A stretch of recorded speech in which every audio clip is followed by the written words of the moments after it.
ilang beses kang magdilig sa sarili mo o sa ibang tao sa isang linggo? Isang linggo? Bali, anong dilig po ba yung Alam mo na yung dilig na ibig sabihin ng dilig, kung paano mo, ilang beses mong diligan ang sarili mo sa isang linggo? Or sa ibang tao, or sa babae, or sa kung sino man?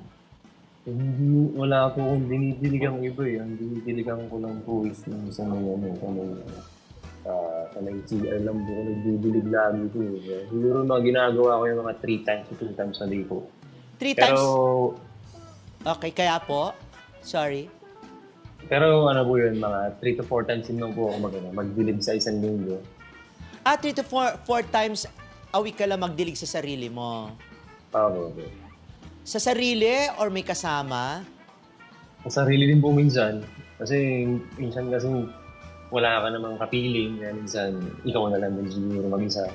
Tsaka dito naman yung ano natin eh. Mahiwagang ano natin eh. Kaya alam nyo na.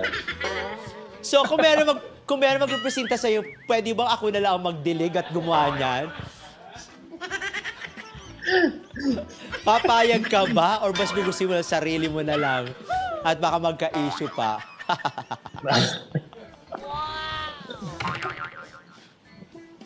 Medyo kaya pa naman po ng kamay ko. Kaya medyo hindi pa naman kumakal yun. Nasusugat. Siguro pag nasugat po siguro, pag-isipan po natin. Baka pwede po kayo. Sakasakali po.